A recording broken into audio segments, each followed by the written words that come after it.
नमस्कार, स्वागत है आपका एनबीएससी न्यूज में और मैं हूं आपके साथ दिव्या शेखावत। राजस्थान की पहली महिला फायर फाइटर अंजलि मीणा मेरे साथ मौजूद है। अपने आप में गर्व का एक एहसास दिलाता है, फाइटर कहलाता है। राजस्थान की मरुधरा और मरुधरा की बेटी अंजलि मेरे साथ मौजूद है। अंजलि, बहुत स्वागत है आपका। दिव्या जी, आपको मेरा बहुत बहुत नमस्कार कि आज आपसे मुझे बातचीत करने का मौका मिला। जी अंजलि, महिला फाइटर आप हैं, कैसा लगता है जब आपको आपके ही गांव वाले, सबसे पहले तो ये पूछूंगी कि जब गांव वाले फाइटर के नाम से बुलाते तब कैसी फीलिंग आती है? मुझे तो बहुत ही प्राउडली फील होता है क्योंकि जो मेरा गांव है वो लोग भी मेरे पे काफी प्राउड फील करते हैं कि उनके वहाँ की एक बेटी आज उसने उनका इतना नाम रोशन किया है और कई गर्ल्स को मैंने आइडल बनी है मेरे को लेके, तो काफी खुशी है मेरे गाँव में भी। अंजलि जी, वहाँ से शुरू करती हूँ। जब ये फाइटर आपके साथ जुड़ा, फायर फाइटर आपके साथ जुड़ा, बचपन में जैसे कि मैं हूँ, मेरा सपना था मुझे डॉक्टर बनना है, इंजीनियर बनना है, वैसे आपका भी कोई सपना रहा होगा। यहाँ कैसे कदम रखा, कैसे आपने ये सोचा कि मुझे महिला फायर फाइटर बनना है, वो भी आप राजस्थान की पहली हैं? जैसे कि बचपन में जब मैं पढ़ाई करती थी, गाँव से ही मेरा स्कूलिंग हुआ है, तो मुझे कुछ ऐसा था कि मुझे कुछ अलग भी करना है अपनी लाइफ में। तो जब मेरी स्टडी कंप्लीट हुई महारानी कॉलेज के बाद में, तो मैं गवर्नमेंट सर्विसेज की तैयारी कर रही थी। बट मैं बताना चाहूंगी कि मेरे फादर जो थे एयरपोर्ट अथॉरिटी ऑफ इंडिया में अभी फायर सर्विस में एज ए फायर ऑफिसर अपनी सेवाएं दे रहे हैं। तो उन्होंने बताया मुझे 2017 में कि airport authority first time girls को ले रही है, उनके लिए वैकेंसी निकाली है। तो मैंने कहा कि आप मेरा भी अप्लाई कीजिए, क्योंकि जैसे कि मैं अपने फादर की जॉब देखी थी, एक एविएशन फील्ड को देखा मैंने, तो मुझे ये रहता था कि मुझे भी ऐसी एयरपोर्ट की जगह जाना, एक एविएशन फील्ड अगर मुझे मिले तो मैं जाना पसंद करूंगी। और जैसा कि फर्स्ट भर्ती थी तो मुझे लगा कि मुझे इसमें आना चाहिए, क्योंकि जो फायर सर्विसेज है वो एक मैन डोमिनेटेड सर्विस रही है और धीरे धीरे इसमें अब डेवलपमेंट हुआ है। तो एआई का ये बहुत बड़ी अपॉर्चुनिटी दी थी गर्ल्स के लिए कि महिलाएं भी इसमें ज्यादा से ज्यादा आए। तो उस टाइम मैंने भी अपना फॉर्म फिलअप करवाया पापा को कह के। तो इस तरह मेरी इस जर्नी की शुरुआत हुई। जी, ये बहुत सही बात कही अंजलि जी ने कि मेल डोमिनेट सोसाइटी है हमारी, और मेल डोमिनेट सोसाइटी में से निकलकर महिला फायर फाइटर बनना अपने आप में बहुत बड़ी बात है। और मीणा समाज से आप आती हैं, समाज के लिए भी प्रेरणा स्रोत तो है ही है। मैंने कहीं सुना है कि आप राजनीति की तरफ जाना चाहती थी, यूनिवर्सिटी से आपका जुड़ाव है। थोड़ा सा दर्शकों को बताइए कि यूनिवर्सिटी से आपका किस तरीके से जुड़ाव रहा?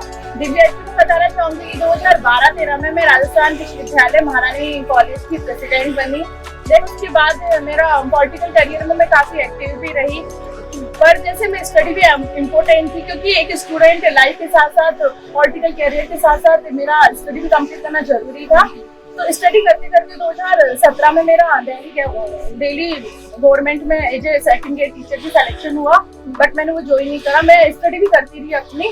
फिर उसके बाद मेरा टीचिंग में राजस्थान में भी सिलेक्शन हो गया, और जब एआई में वैकेंसी निकाली और मुझे कुछ अलग करने का मौका मिला, तो फिर मैंने इसे ज्वाइन करना इसलिए जरूरी समझा क्योंकि आज भी हमारे जैसे राजस्थान जैसे समाज में और जो हमारी कम्युनिटी है उसमें लड़कियों को वैसे ही रखा जाता है कि नॉर्मल पढ़ाई लिखाई कर लो, एक सॉफ्ट वर्क चुन लो और शादी कर लो। तो मैं चाहती थी कि मेरा जो राजस्थान है और जो हमारी कम्युनिटी है, आदिवासी समाज है, उसमें ये मैसेज मिले कि अब हमारी जो बेटियां हैं वो भी लाइफ में बहुत कुछ कर सकती है और अपने सपनों को साकार कर सकती है। ये जरूरी नहीं है कि हार्ड वर्क पुरुषों के लिए ही बने हैं और सॉफ्ट वर्क महिला ही कर सकती है। आज हम देखें तो देश की सुरक्षा हो, फाइटर प्लेन उड़ाना हो, अंतरिक्ष में जाना हो, डॉक्टर हो, आर्मी हो, हर जगह हम महिलाएं आगे से आगे बढ़ रही हैं। तो फायर जैसी सर्विसेज में महिलाएं आ सकती है, तो मेरे को ये बहुत अच्छा मिला अपॉर्चुनिटी। और मुझे ये ऐसा मौका मिला था कि मैं गर्ल्स के लिए आइडल बन सकती थी, क्योंकि अगर आप शुरुआत किसी को तो करनी ही पड़ती है, तो मुझे कुछ अलग करना था, इसलिए फिर मैंने सर्विस को ज्वाइन करना जरूरी समझा। ऐसा नहीं था कि मेरे करियर में और सर्विसेज भी नहीं थी, सिविल सर्विसेज जैसे उसमें भी मैं जा सकती थी, बट मैंने इसको इसीलिए ज्वाइन करा क्योंकि मुझे कॉमन फील्ड में ना जाकर एक लड़कियों के लिए सेटअप तैयार करना था, एग्जाम्पल बनना था।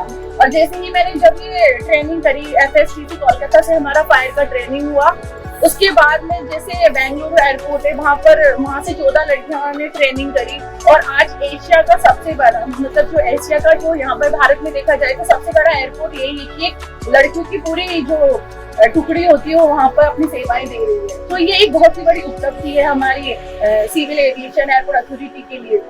घर की बात कह सकती हूँ कि अपने समाज से बाहर निकलना और फिर एक अलग सी दुनिया में जाना, क्योंकि ज्यादातर मैं आपकी कम्युनिटी की बात करूँ तो वो जाहिर तौर पर या तो प्रशासनिक सेवाओं में जाना पसंद करते हैं, गवर्नमेंट डिपार्टमेंट में जाना पसंद करते हैं, लेकिन आपने एयरपोर्ट अथॉरिटी को चुना और फिर राजस्थान की पहली फायर फाइटर आप बन गई हैं, तो उसके लिए तो हम शुभकामनाएं तो आपको देंगे, उज्जवल भविष्य भी हो आपका।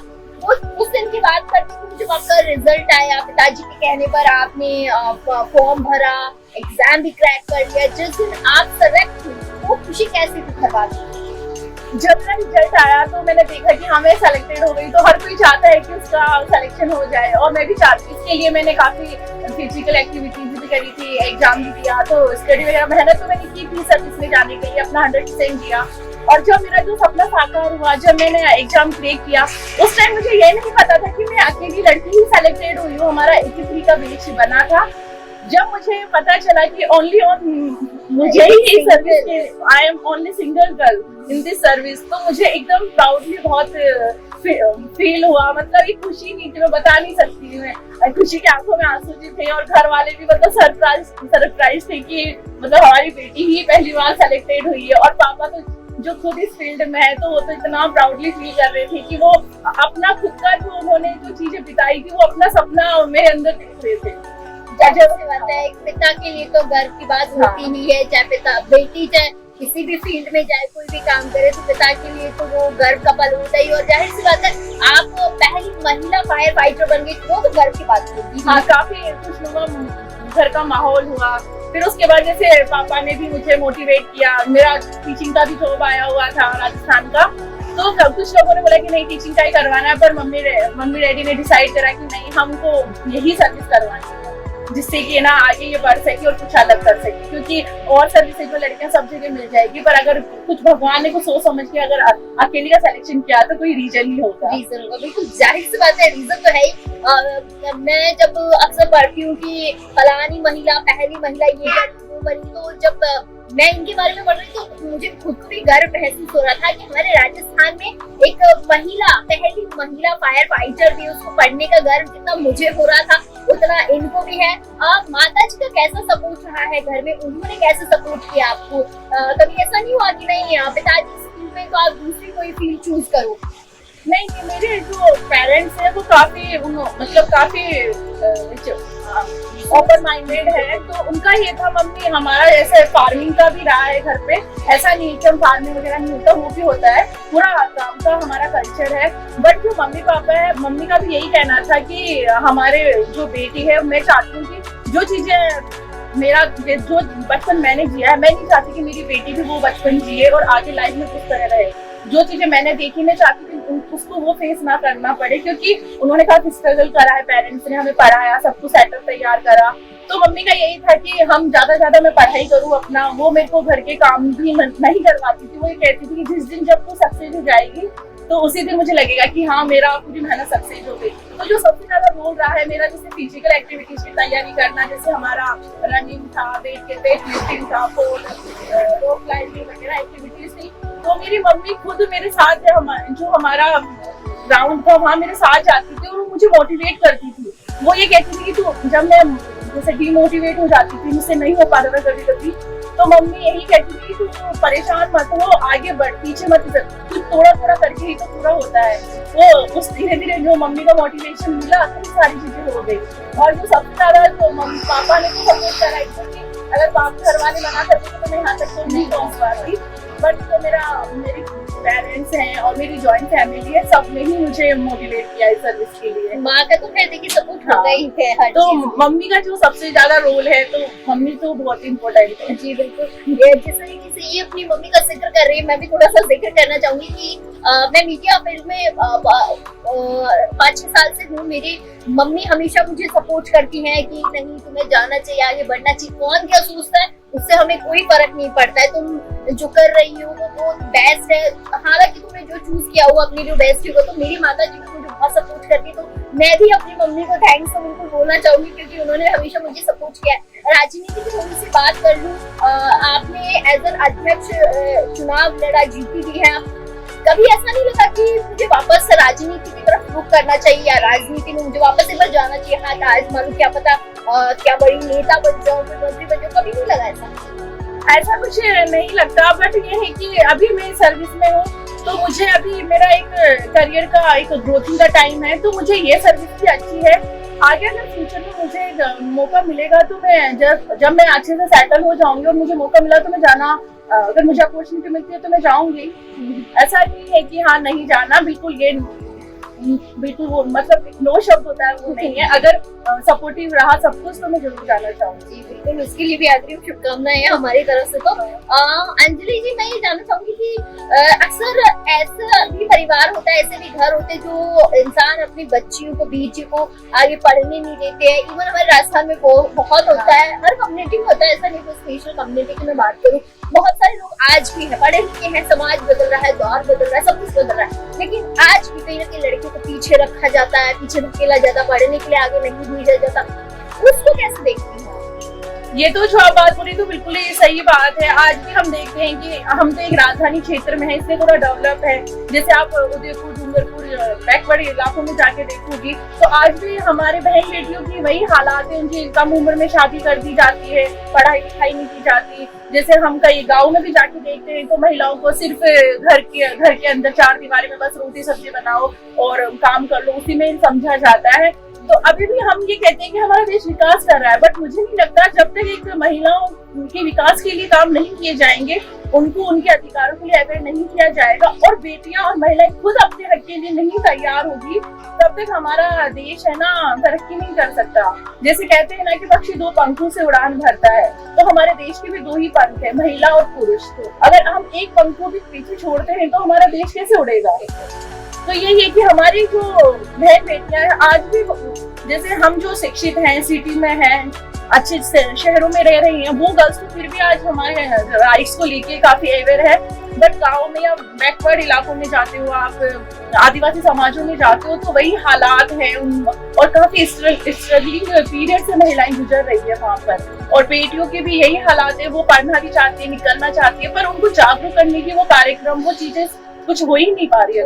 सही बात है, कहने में और करने में देखिए बहुत फर्क होता है, कथनी और करनी तो ये बात है जो अक्सर हम कह देते हैं कि बेटियों के लिए हम ये कर रहे हैं, वो कर रहे हैं। इवन हम न्यूज़ में उठा के देखें तो रेप की खबरें इतनी होती है कि खुद को भी मन इतना अंदर से टूट जाता है कि आखिर में क्यों हो रहा है समाज में। डेली इतनी सारी चीजें मैं भी पढ़ती हूँ, जब रेप की खबरें आती है, छोटे बच्चों के साथ रेप होता है, तो ऐसा लगता है कि आखिर में समाज जा कहाँ रहा है।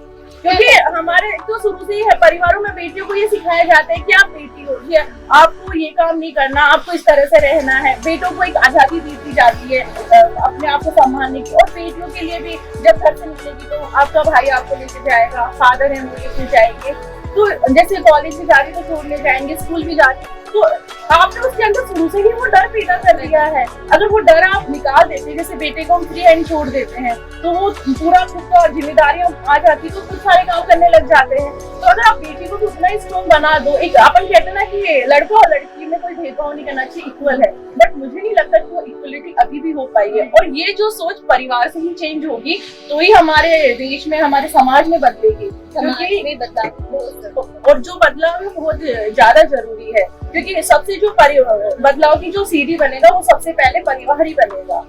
अगर हम हमारी बहन बेटियों को छूट देंगे, उनको लीडर बनाएंगे, उनके मतलब उनको कॉन्फिडेंस के साथ हम हमारे घर से निकाल कर बाहर कॉलेज जॉब पर भेजेंगे, तो वो एकदम कॉन्फिडेंस के साथ अपना काम करेगी, हर चीजों के प्रति अवेयर रहेगी और अपना खुद लड़ाई लड़ सकेगी हर सिचुएशन से। बिल्कुल, बहुत अच्छी बात कही कि देखिए बेटियों को बाहर निकालना बहुत जरूरी है। आज अगर वो शुरुआत कर जाते हैं ना, तो आगे आने वाला भविष्य उनका बेहद ही बहुत अच्छा होता है, सुखदपूर्ण होता है, वो आगे लड़ सकती है। आखिर में एक और सवाल बस यही पूछना चाहूंगी आपसे, बेटियों को कैसा मोटिवेशन देगी? बेटियां हैं, बहुएं हैं, लड़कियां हैं, स्त्रियां हैं, क्या मोटिवेशन देना चाहती, कैसे बाहर निकलें? मैं मेरे देश की, मेरे राजस्थान की सभी बहन बेटियों को यही कहना चाहती हूँ कि आप अपनी सोच के साथ आजाद होकर अपने लक्ष्य को पाने की कोशिश करो। और एक जो आपने सपना देखा है उसे बिल्कुल पूरा करो और एक कॉन्फिडेंस के साथ अपनी लड़ाई लड़ो, क्योंकि आने वाला वक्त महिलाओं का है और महिला ही इस देश की बागडोर बनेगी। जी जी, बहुत बहुत शुक्रिया अंजलि जी। ये थी मेरे साथ अंजलि मीणा जी, राजस्थान की पहली फायर फाइटर, जिन्होंने एक बहुत अच्छा मैसेज दिया है कि राजस्थान में ही नहीं पूरे देश में या जहाँ भी लड़कियां हैं, हर माता पिता से यही कहना चाहती है कि देखिए बेटियों को बाहर निकालना भी आवश्यक है। आज उन्हें आप एक कदम आगे बढ़ाएंगे तो कहीं ना कहीं वो भी फायर फाइटर नहीं सही तो फाइटर तो जरूर बनेगी। तो आप सभी से भी बस यही कहना, थोड़ा सा अपनी मानसिकता को बदले और बेटियों को थोड़ी सी आजादी दे ताकि वो आगे बढ़े, अपने मुकाम को हासिल कर सके और कुछ बन सके और अपने ही माता पिता का नाम रोशन कर सके। फिलहाल के लिए मेरे साथ बस इतना है।